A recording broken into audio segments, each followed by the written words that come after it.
بسم اللہ الرحمن الرحیم۔ شروع کرتا ہوں اللہ کے نام سے جو بڑے مہربان نہایت رحم والے ہیں۔ بے شک انسان پر زمانہ میں ایک ایسا وقت بھی آ چکا ہے جس میں وہ کوئی چیز قابل تذکرہ نہ تھا، یعنی انسان نہ تھا بلکہ نطفہ تھا۔ ہم نے اس کو ملحوظ نطفہ سے پیدا کیا اس طور پر کہ ہم اس کو مکلف بنائیں، تو اسی واسطے ہم نے اس کو سنتا دیکھتا سمجھتا بنایا۔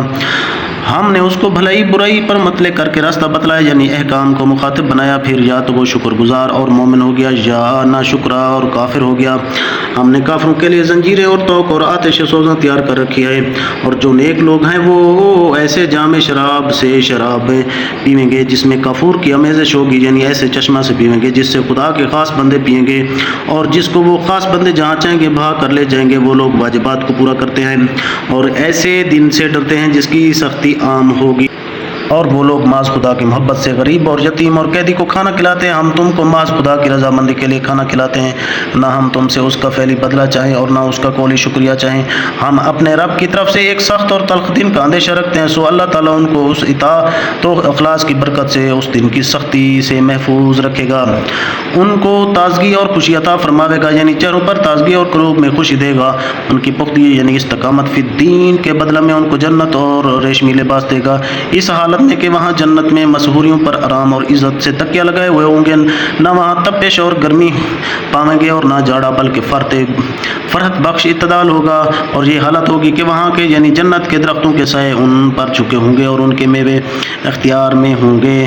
کہ ہر وقت ہر طرح بلا مشقت لے سکیں گے، اور ان کے پاس چاندی کے برتن لائے جائیں گے اور آب خورش جو شیشے کے ہوں گے اور وہ شیشے چاندی کے ہوں گے جو جن کو بھرنے والوں نے مناسب انداز سے بھرا ہوگا۔ اور وہاں ان کے علاوہ جام شراب مذکور کے ایسا جام شراب پلایا جاوے گا جس میں سونڈ کی آمیزش ہوگی، یعنی ایسے چشمے سے ان کو پلایا جاوے گا جو وہاں کا ہوگا، جس کا نام وہاں سلسبیل مشہور ہوگا۔ اور ان کے پاس یہ چیزیں لے کر ایسے لڑکے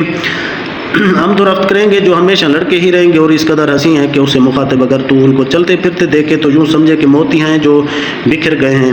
اور اے مخاطب اگر تو اس جگہ کو دیکھے تو تجھ کو بڑی نعمت اور بڑی سلطنت دکھائی دے، اور ان جنتیوں پر باریک ریشم کے سبز کپڑے ہوں گے اور بیز ریشم کے کپڑے بھی، کیونکہ ہر لباس میں جدا لطف ہے، اور ان کو چاندی کے کنگن پہنائے جائیں گے، اور ان کا رب ان کو پاکیزہ شراب پینے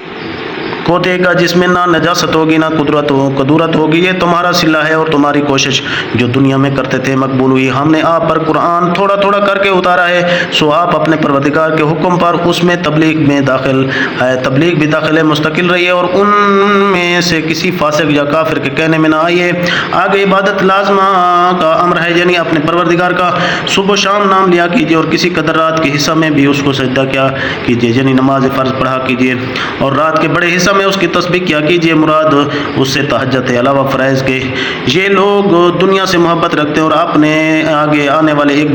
بھاری دن کو چھوڑ بیٹھے ہیں۔ ہم ہی نے ان کو پیدا کیا اور ہم ہی